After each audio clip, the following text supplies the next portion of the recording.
This is your guide to book publishing. Everything you want to know but didn't know what to ask with your host, Dr. Judith Briles. On the show today, you'll find out where book publishing is going and how to take advantage of it.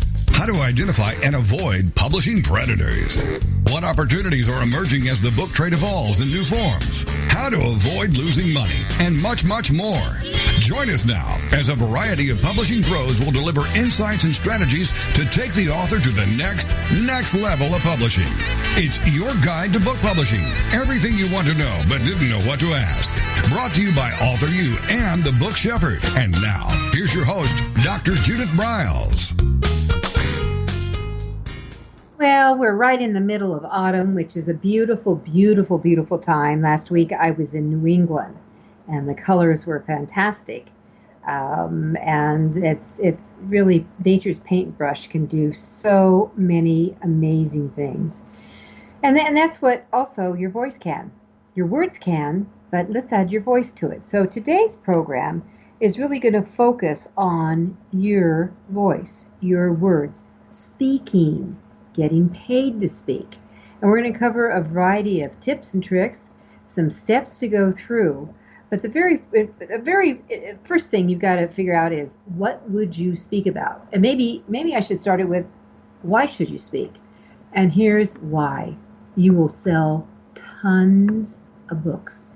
It's the number one way, in my opinion, that you can sell books, that you can move them out. And not onesies and twosies. I'm talking about dozens and dozens in cases at a time. So, there's places to go. You have to get there to find them. But that's what we're going to be working on through this hour together on AuthorU, your guide to book publishing. So, with that said, that what you have to do is to learn how to promote yourself, of course. But you've got to come back to, what are you going to write about?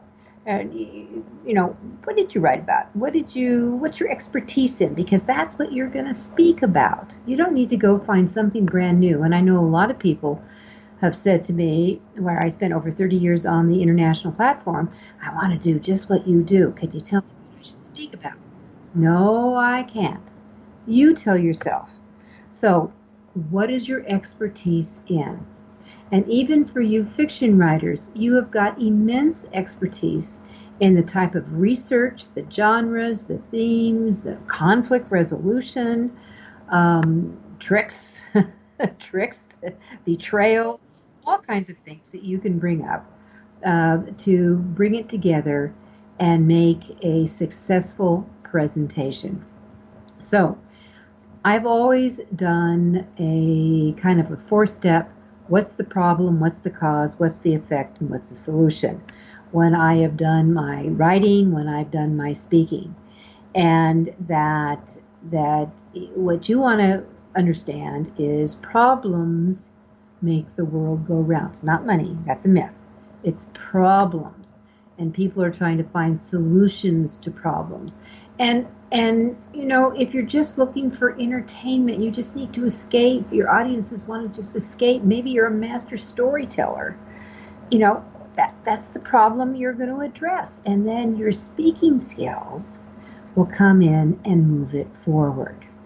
So for nonfiction, it's your chapters actually outline your speech. Or maybe there's one chapter, you take it in depth and turn it into a whole workshop. But again, what's the problem? Who caused the problem? Are there any statistics or any stories out there right now in your local newspaper or national or international news that can deal with it? For authors who write around environmental issues, or whether it's fiction or nonfiction, with what's gone on in the world during the year 2017 has been immense, from Ireland, which is dealing with storms that they've never imagined, to Puerto Rico, who you've got more than half the population doesn't have decent drinking water, to you've got down in Houston, Texas, where people are still flooded out in a lot of areas, to all over the country. Problems. So environmental, you could tap into a variety of things. What to do when an unexpected happens. right? So what you want to do in thinking about putting together a presentation, because you're going to need to have to find someone who wants to engage with you to bring you to a group to speak. What's compelling about your message, your concept, your idea, your resolution to it? What's the compelling hook to it? And then when you're looking for the solutions is where you're going step by step as you go through it. So that's where you're going to evolve. Now, there's always interesting websites where you can go to and you can find things. And I think that it's very important to have some good titles to hook it into, to maybe make it topical. And that if you go to places like famouspeople.com, or you go to IMDb, which is, Igloo Mary David Balloon, all right, which is the movie site. That is there a current movie or a hot movie or something that's buzzing about. You can also go to, a site like Rotten Tomatoes and look at what the reviews are and what people are saying, and you might possibly pull something out of that. There could go over to Amazon and look at all the bestsellers. What does is there a really quirky title or something in there relating or sounds like or might fit with your expertise or what your book is about, that you could, milk it and use it? Is there a song out there that the title with just a twist to it might give you a little bit there? And what about cartoons? Go to sites like cartoonstock.com and you may buy cartoons, or you could have someone create cartoons that would reflect what you are about, and that. So think about that as you're looking for your titles, because titles, just like your book cover, are really important, very important. So with that said, in speaking, there are some essentials that you're going to need besides the speech.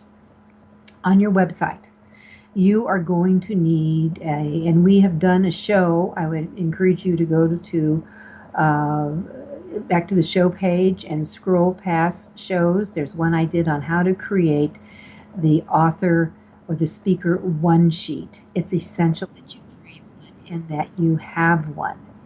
All right. Secondly, what you want to do is that you have testimonials, people who have heard you and can give you kudos. And you want to have something that will say, that might talk about audience engagement, about results, about using humor, that you were the buzz of the program, that kind of thing. Because those are all going to be essential for you to have on that. On your website, you also need to have a speaking tab along your dashboard of choices of where they can go. And within that, you're going to have your one sheet, you're going to have your photos, you're going to have ideas for talks, you're going to have reminders, although it should be on other parts of your website, how to contact you, call you, email you, how you want people to interact with you. And please, please do not make it difficult for them. Don't make it difficult. Give out a phone number. And if you don't want to give your home phone or your cell phone, go to Google Phones and pick up a number that way. It's free, and that number will be directed to your email. It can be directed to your own phone, your cell phone, and you will get a voicemail if something comes in, and you can respond that way. But you've got to be easily accessible, and they could contact you and get to that. All right, so those are a few of the essentials you're going to need. There's always a lot more, and I should let everyone know that if you're listening to this before mid-November, that I have a special boot camp. It's Judith Briles Speaking Unplugged Boot Camp. And you can get information if you go to my website, thebookshepherd.com, and just click on events. All right, so we've talked a little bit about titles, and that's where your hook comes in. Now, certainly, if you've got a book title right now in hand, you ought to have a talk that goes around that. And I can tell you also that I've been in situations before where I have done literally the same talk, if you can believe that has 5 different titles to it. The same talk.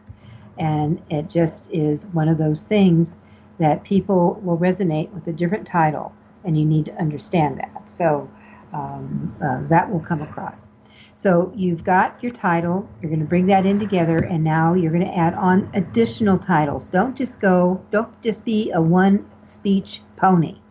You want to have multiple talks. And if you have a talk that might be more appropriate for a keynote, where another one could be more appropriate for a workshop, go ahead and designate that with parems. Now, give a short few paragraphs or sentences, and no more than a paragraph, of what this talk is about and what's the benefit to the audience and what their takeaways.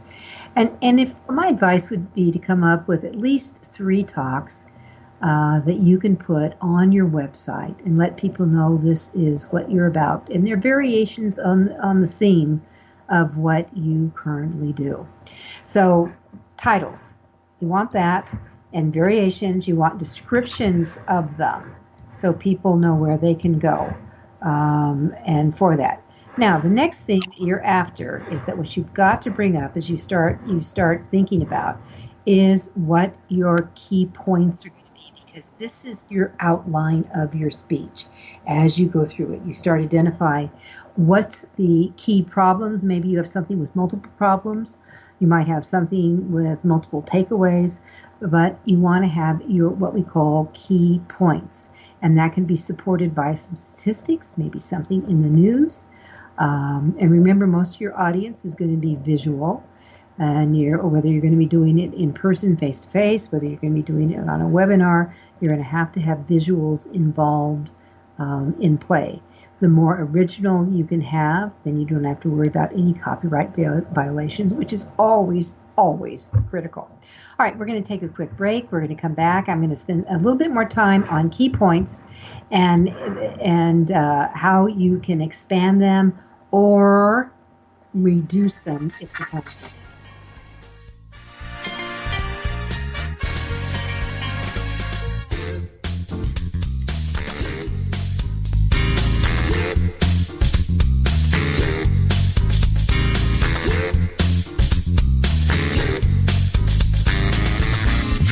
Is your guide to book publishing. Everything you want to know but didn't know what to ask. With your host, Dr. Judith Briles. And we'll be right back with more great information right after these.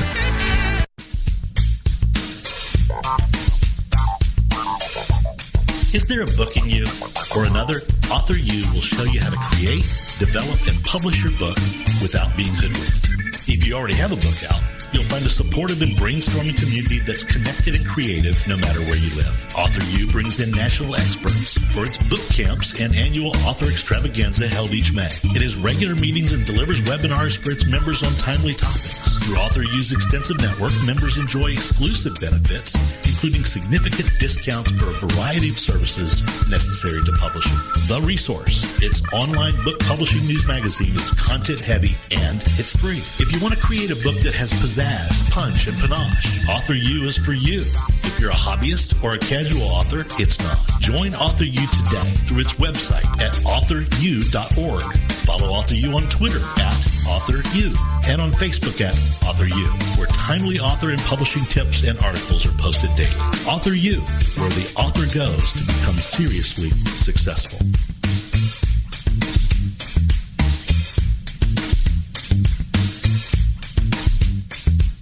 First impressions are everything in the world of book publishing. Whether your book is an ebook, a print version, or both, your book cover needs to pop, sizzle, and sparkle to immediately capture the attention of your audience. And your book's interior needs to be just as dynamic and reflect the professionalism your readers demand. Nick Sellinger of NZ Graphics has won numerous national and international book awards for his cover designs and interior layouts.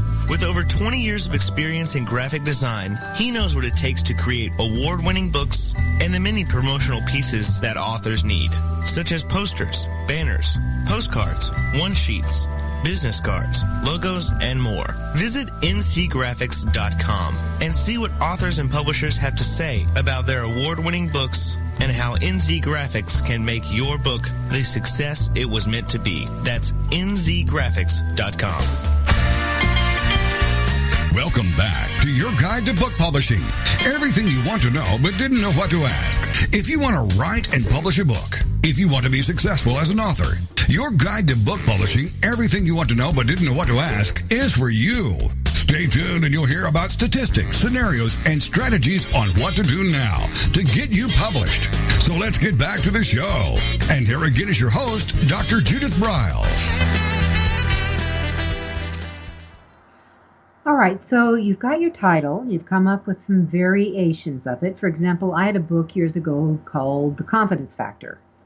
And you can still buy it. It's a good book. But I created variations of the theme for the title. And it's creating confidence when chaos surrounds you. I mean, becoming confident out of chaos.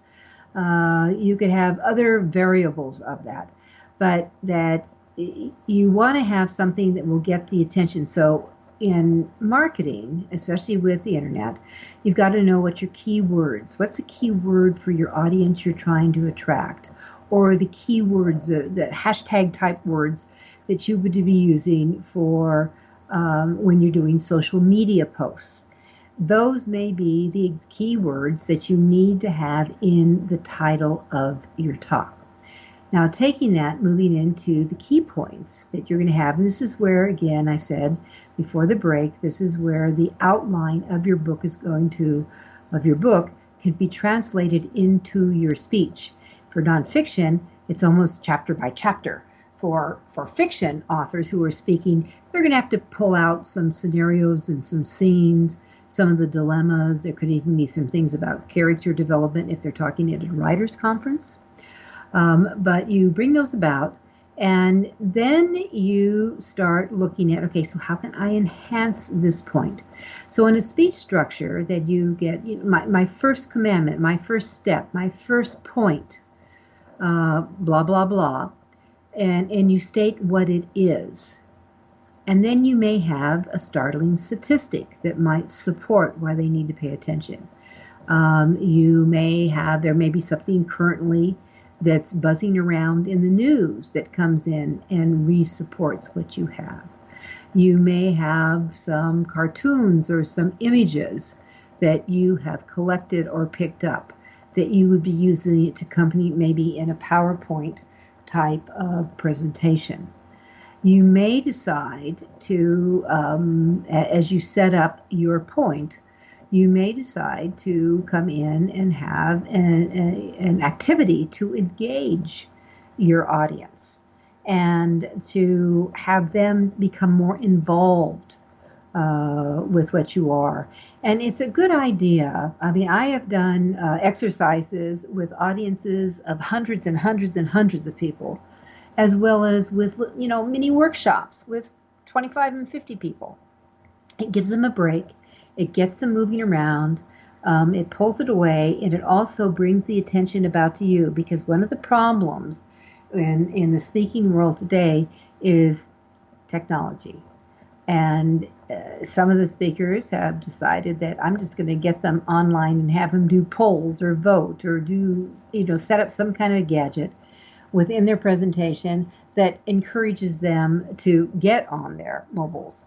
Now, the other side of that is you could also maybe have something that you want them to tweet out or post out to Facebook that you've already written up. Well, the hint to make that work is you create a slide that you will show in your PowerPoint that goes up, that it's all written out, that they just have to copy it, with the right hashtag and that kind of thing. And make it short. Keep it short, because you're not going to want them to be away from you for more than a few seconds. So as they push it out. And that also supports the conference, if you're at a conference, Or even maybe one of the things you have them hashtag is you. So they come back to, you can find out who was engaged and involved in that point. You can have a story, and it can be a happy story, a sad story, oh my God type of story that will come in and support the point. Now, one of the great things about stories, and I'm not an advocate of joke telling, I think most people don't tell jokes well, and most jokes have been around the merry-go-round so many times that it's very common that it's been heard again and again and again. Stories are your stories. And creating your stories, your ahas. And I know in my speaking time that depending upon what kind of crowd I had, if it was mostly women, I always started with a particular story that shared how my underwear fell off as I stepped out of a car, a limo, on my way into the presentation. All right, and it's a hoot. People laugh a lot. It loosens them up, and they have fun. It humbles me, and we're friends. And it's a long story. It takes about 4 minutes. I have other stories where, because my expertise was conflict resolution, that I share about how I literally ran into the butt of an elephant in the Circus Hotel in Vegas. That you've got, and I use those. They have fun, but they make a point. I've also got some really heavy stories, if it's appropriate, but make them your own, not somebody else's. So you have to kind of dig down and pull out, what have you experienced? What's happened?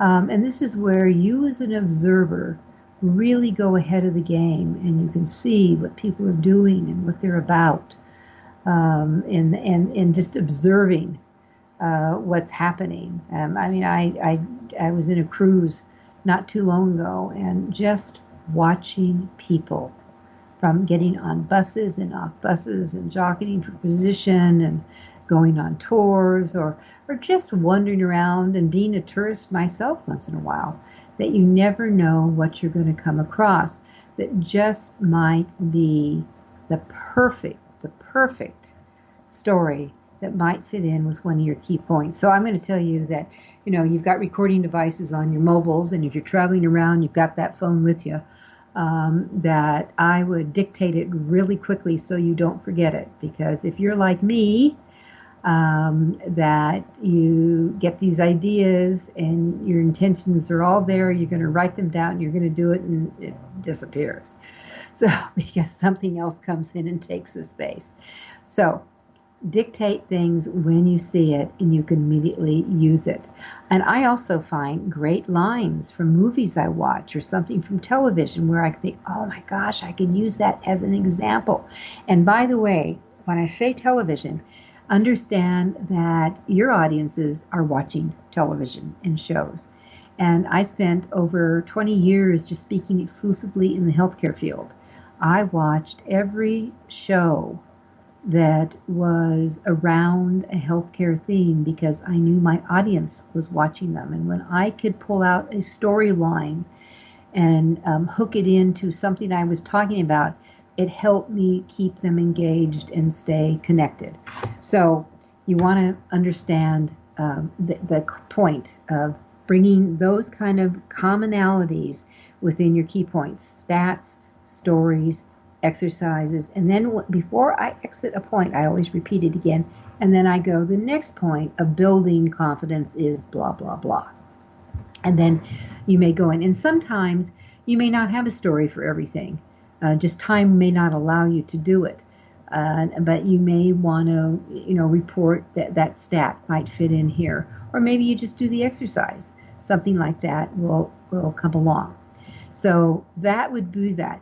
Now, with speaking, coming back to the whys, that positions you as the visual expert. You get paid. And this is where you need to have that expertise, and you say you're an expert. And again, it sells more books.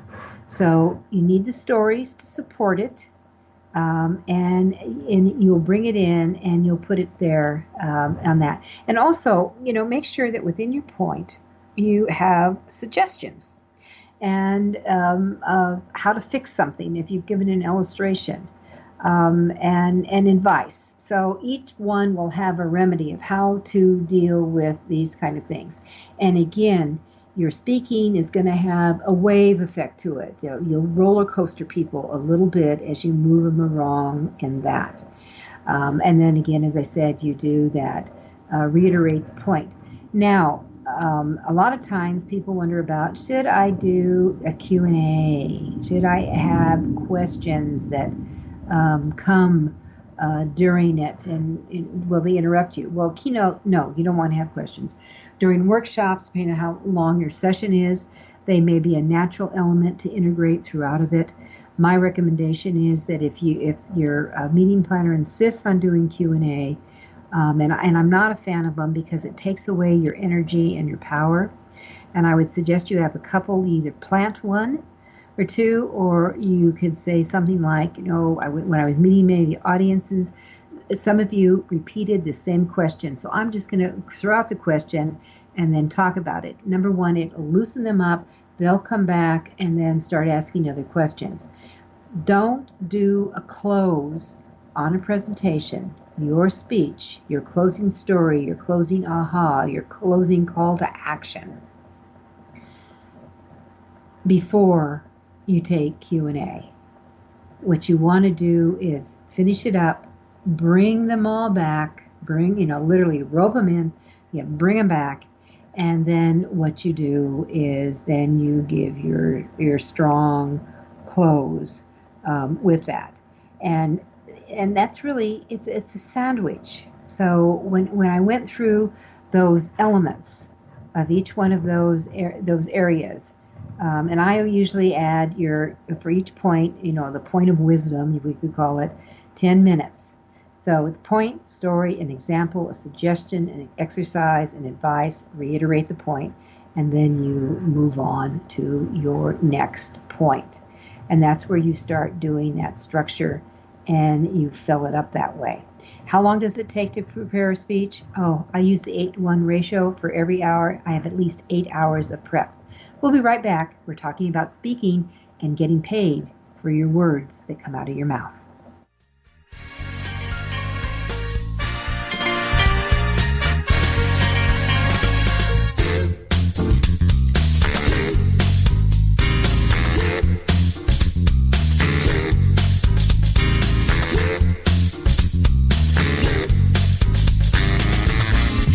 Is your guide to book publishing. Everything you want to know but didn't know what to ask. With your host, Dr. Judith Briles. And we'll be right back with more great information right after these. Want to publish like a pro today? Well, then take a look at Ingram Spark, the only publishing platform that offers print and ebook services through a single source. Upload, edit, and manage titles all in one place. Take more control of printing costs with print on demand, and reach even more readers through one of the world's most extensive distribution networks. Built by independent publishers for independent publishers, Ingram Spark has everything you need to maximize your book's potential: color printing, ebook distribution, print on demand, global reach, and more. Start publishing with Ingram Spark today and see just how far your titles will go tomorrow. That's ingramspark.com. Many of us have dreamed of writing a book. Some of us even have. Then the hard work starts. You'll need an editor. Who will design the cover or typeset the pages? Who will format the ebook? If you're a business owner, consultant, or coach with a serious message and expertise to share, the team of experts at 1106 Design can guide you through the maze. They've helped more than 1,000 authors create top-quality books and avoid the not-so-reputable self-publishing companies. Learn more at 1106design.com. Then call Michelle at 602-866-3226. 1106 Design.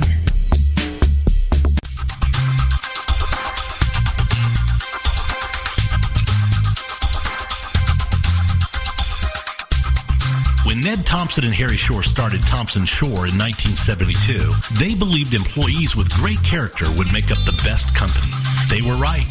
They hired people who were not only experts in bookmaking, but who were obsessed with quality and delivering exceptional customer service. Almost 40 years later, Thompson Shore remains a 100% employee-owned company. Ned and Harry knew that successful customer projects are a direct result of empowered employees. We specialize in all books for large and small publishers. Creating beautiful and well-made books, we're dedicated to pleasing our customers by making the experience a good one from start to finish. The personal touch we have with our customers allows us to be innovative in solving their most difficult challenges.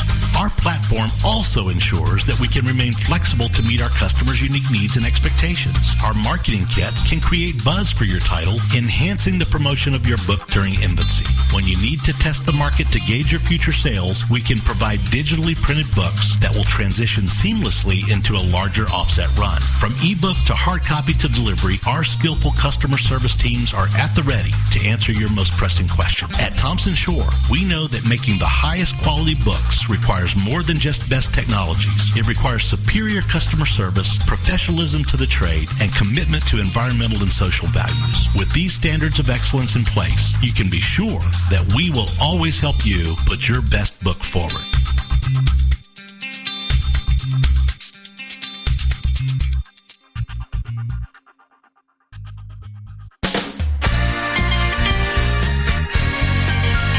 Welcome back to your guide to book publishing. Everything you want to know but didn't know what to ask. Coming up, you'll hear more about statistics, scenarios, and strategies on what to do now to get you published. So let's get back to the show. And here again is your host, Dr. Judith Briles. All right, so as we look at the component of your presentation, and the opening is always important. And I mentioned that I had several stories that I had and I usually open with a story. My preference is I don't use lavalier bikes. Number one, I'm a woman, and they're really more designed for men who have ties on. And that I like a handheld mic because I like to be able to drop my voice.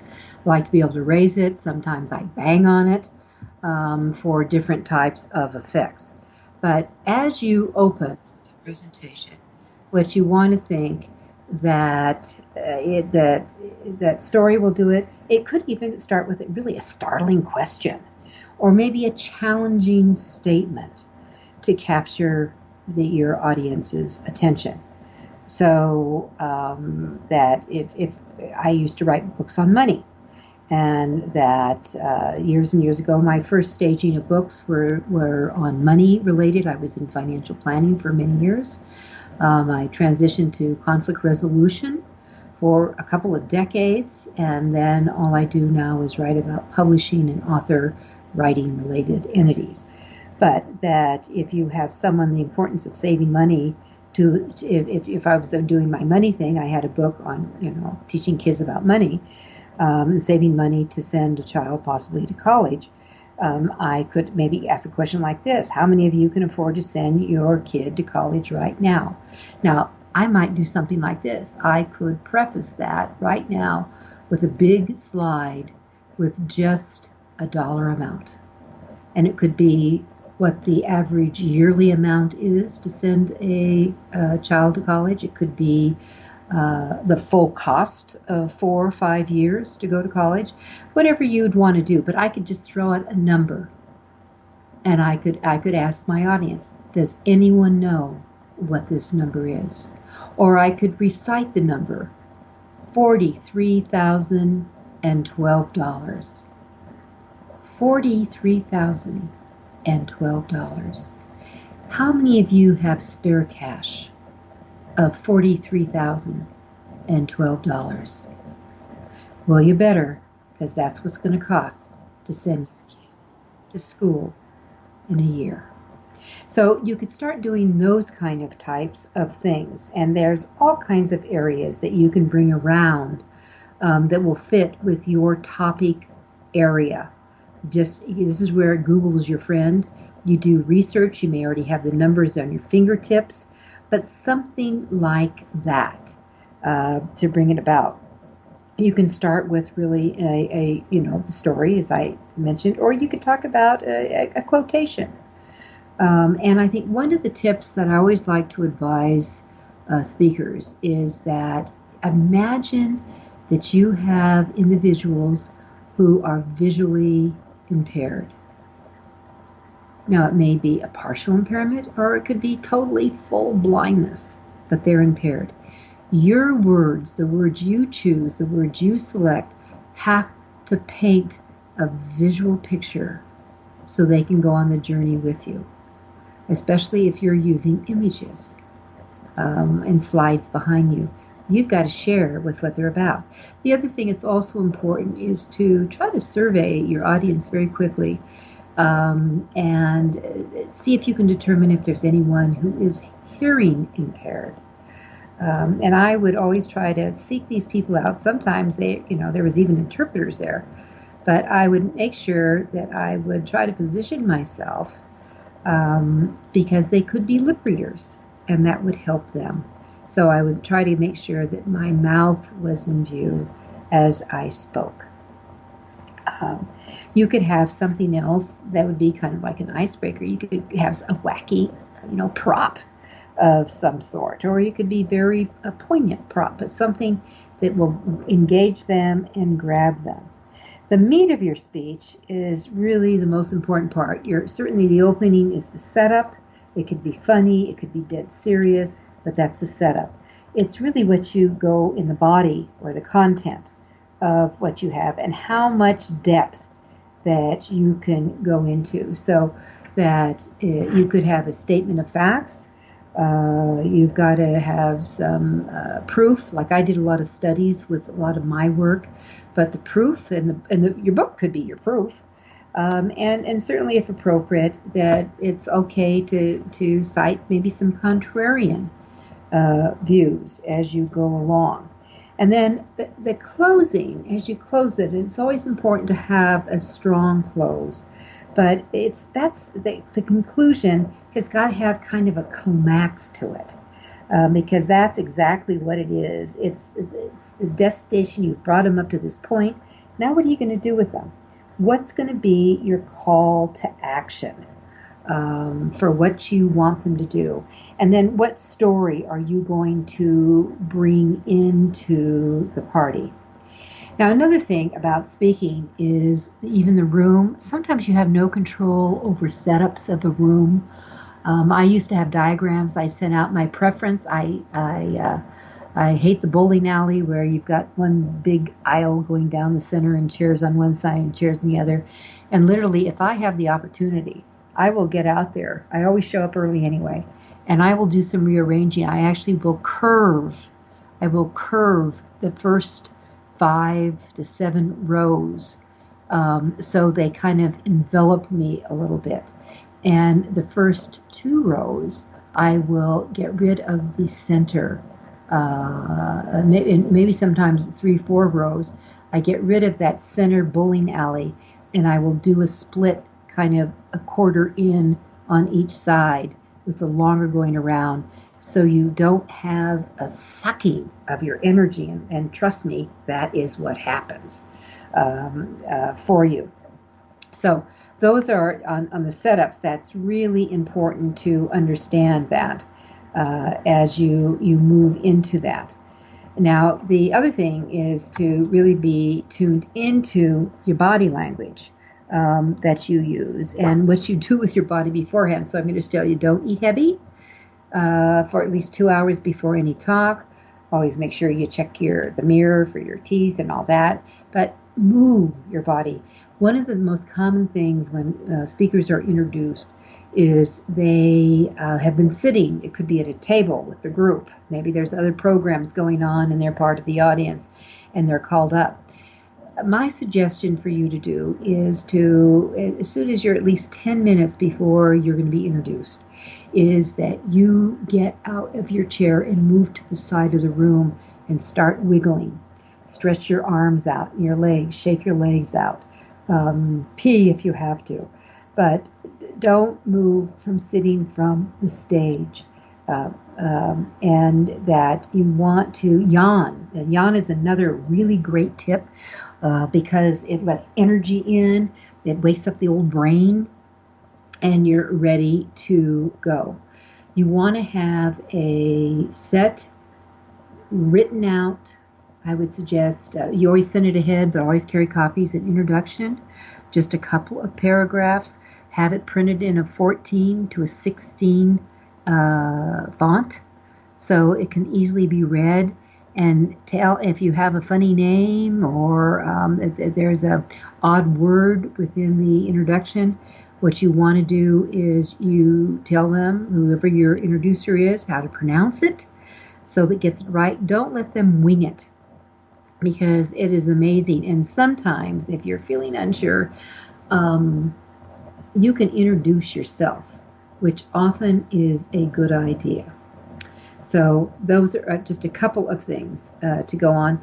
Now, when you're in a situation where the timing is rough, we've all been in those places where speakers have really gone over, or whatever's going on, it is running a half hour, sometimes even more behind.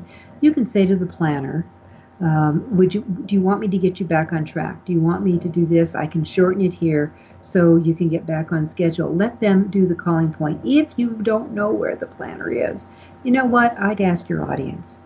And I would just say, I'm aware that we are 45 minutes behind and you are hungry. Now, I can give my presentation, which is supposed to go for 55 minutes, or I can shorten it.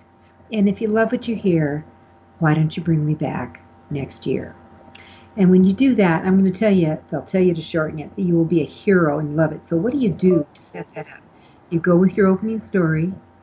You go with you say something like this, that, within the 55 minutes, I had 8 critical points I was going to go over. I'm going to hit 2, and you do 2 of them, and I'll save the rest for next time. And then you close it up, give them a call of action, and get them out of there and back on track. You will be a hero. You will be a hero to everyone and appreciated.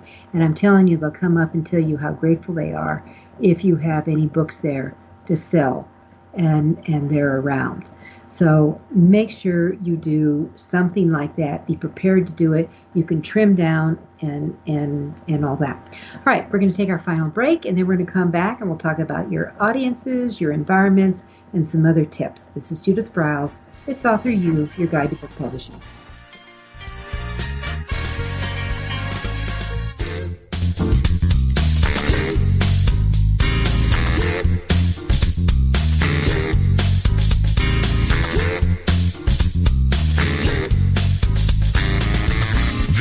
Is your guide to book publishing. Everything you want to know but didn't know what to ask. With your host, Dr. Judith Briles. And we'll be right back with more great information right after these.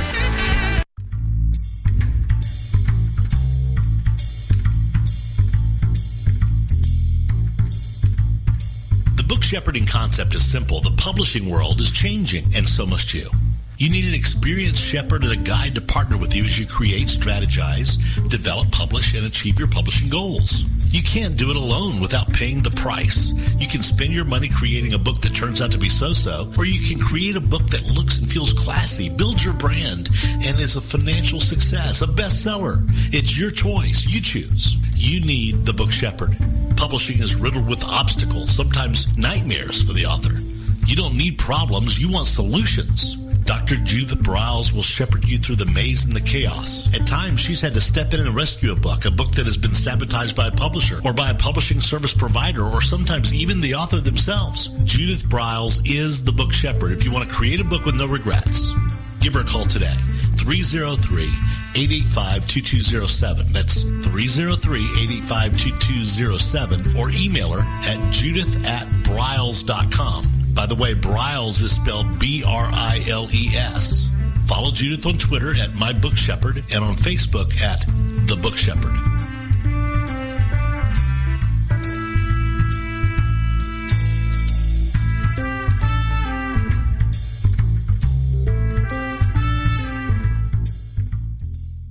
One of the the most important decisions you will ever make is your choice for printing your book.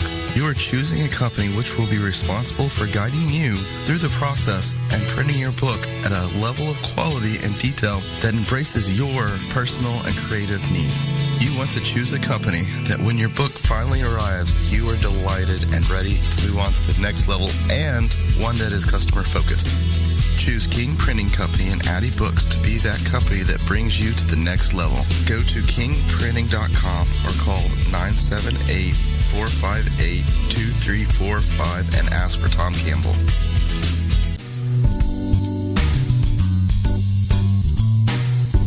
At Total Printing Systems, customer service is our priority. We are located in Southern Illinois.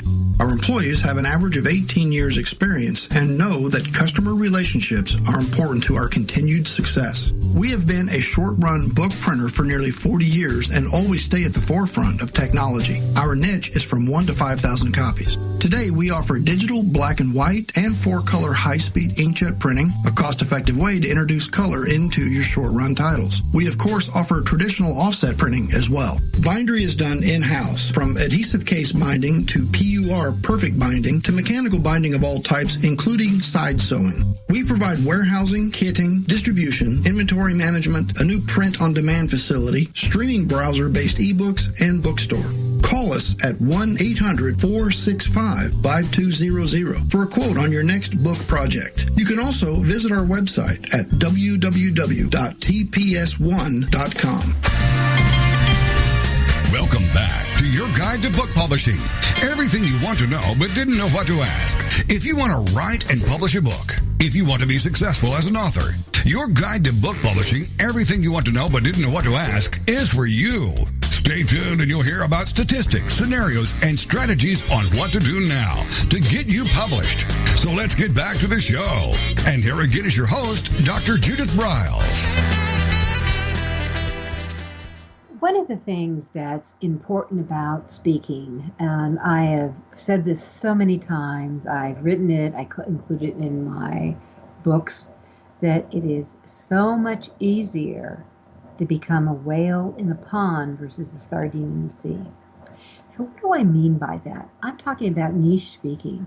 I'm talking about not kissing all the topics, and that's really one of the biggest problems, that people try to be generalists, that they want to be able to speak to corporate, they want to speak to healthcare, they want to speak to sports enthusiasts, they want to speak to kids, they want to go from high schoolers to college.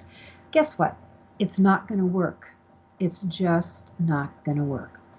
And that it's important to understand, is a mixed audience, mixed cultures? Is it mixed men and women? Is it more dominant of one gender over other? You need to find out which, number one, you're the most comfortable with, but also where your message resonates the best with.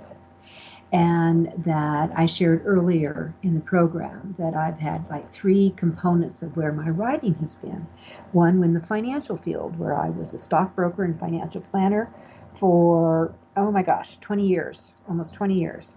And then I was in healthcare, where I did healthcare speaking and dealing with toxic workplaces, which actually flowed over from the financial field. And then when I went into just strictly publishing, I'd always help people with publishing in a pay-it-forward type of format, where I finally just said, over 17 years ago, this is just really all I want to do. So with that said, that it's important, I think, for you really to narrow and create a shaft of where you want to speak. And you go down vertically, and then you can go out horizontally within that niche. So if you're wondering, okay, so I'm not sure how to expand, my little area of what my book is about. But you start thinking about, say, what are your past life experiences that bring you to the table and make you a speaker here? What are you passionate about, which is always an essential arena. And then what's your expertise? What's the unique perspective that you bring to the party? What makes you set apart? Are you a contrarian? Are you going to rattle some cages? And by the way, there's nothing wrong with that. What information do you have in your area that will really help others? Those tips and tricks, those strategies, those techniques that you can share and weave around within key points within a presentation. And then you really think, who trusts you to share this information? What kind of feedback have you had from that? And then you start thinking about, okay, so what companies might be looking for these kind of ideas that they have? If you're, for example, if you have conflict resolution expertise, there's a lot of companies that are always in trouble at some time. Could you step in the door and maybe get the team back together? You want to really dig deeper into your niche. And so now this is where you start looking, okay, what other organizations are out there? What associations are maybe connected, related to what you do, and what you identify? And I will tell you, with the work I did in healthcare, I never went to healthcare for the type of work I was doing. They found me. They came to me. They had read a review of one of my books, and it just started dominoing in that direction. One of their members on it, and then the word got out. And then think about your current connections. Do any of them belong to any of these kind of organizations that might be attractive to what your topic is about? That if you ever nail down an association, like an estate, I live in Colorado, the Colorado Association of fill in the blank. There's also the Ohio Association of fill in the blank, and the Virginia Association. You can start getting those and reaching out to all of the other ones once you get your foot in the door. But becoming the expert is really the essential thing that you want to do. And then you want to start doing the crafting of your presentation, and you want to create marketing material. Now today, where in the old days we had to snail mail everything, now it's all online and it's within your website. And as I said earlier on, essential is to have a one sheet for you as a speaker with those topics in there. If you've got someone who has heard you want to speak, you want to have a testimonial or two or three within the area. But you want to have the visuals that will attract them and bring them in. And then you've got to also think about, this is a business. Where publishing is a business, so speaking. And you can make a very comfortable living speaking. Now, you will have to be on the road. And one of the things when you get into contracts, when you get into people who are asking you to give up a day or two, or maybe more of your life, you should be compensated for that. And so you've got to start thinking about, okay, so what are you worth? And this is, a lot of authors have a hard time getting that down, putting a dollar sign on what they're worth. And I had a conversation with one of my clients who's reading. I think this book has an excellent chance of becoming a bestseller, but it certainly will move into the speaking field. And there is literally, it's one of the few times I can say there is nothing like her book, and it's a business book that will be coming out in a few months. And we've hired a publicity firm to really do this strategic and national positioning it will demand. But she kind of was digging her heels in, and she says, but I don't have, I just graduated from high school. And I said, well, so what? What your book is about, your degree is in what you went through and overcame and came through. And that, let me tell you that if I had this is for small businesses, if I had an encounter of something to the dimension that you had, I would much rather hear from someone who has lived it and been in the trenches and survived it and grown out of it than someone with an MBA or a PhD who just talks about it. So I think it's real important to understand the competence factor is just essential and critical when you're doing this and you're going forward. So you'll have contracts that it's very typical in the speaking business that they will pay for all your expenses, but your travel, your hotel, and your meals. You should expect that on that. The other thing I'd recommend that wherever you start, I wouldn't be ever starting below 500. You want to get into the thousands as soon as you can goose it up. My client, I advised her to start at 5,000 because of the expertise she's going to be bringing to the party, and that and she will be going to these businesses who will pay her to come in, and they will pay her to consult with these things. That you want to get half of whatever the contract is up front, half. The balance is due the day of your presentation and when you're there.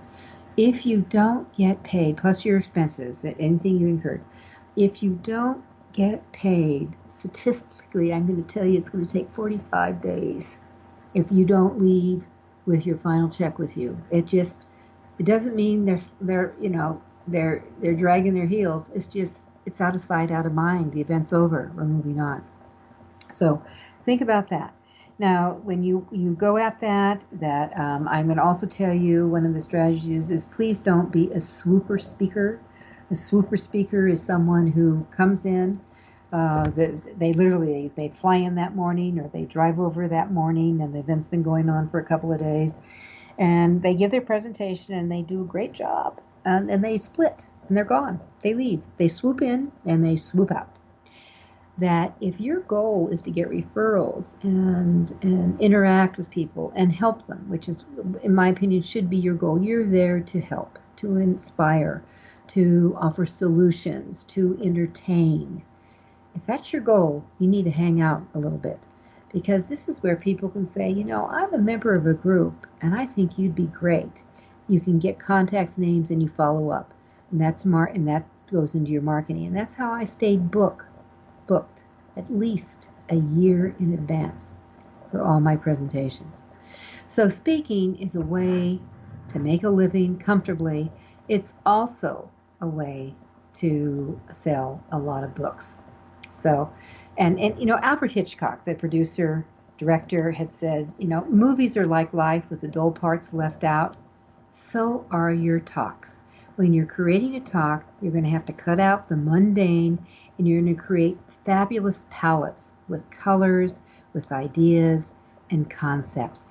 That's the power of speaking, and you change the life of your audiences. This is Judith Briles. It's AuthorU, your guide to book publishing. We'll be with you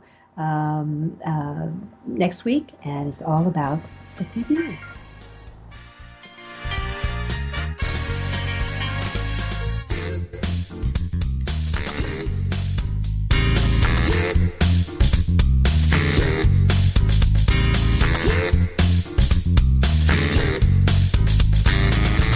Thank you for being a part of Your Guide to Book Publishing. Everything you want to know but didn't know what to ask. With your host, Dr. Judith Briles. Each week,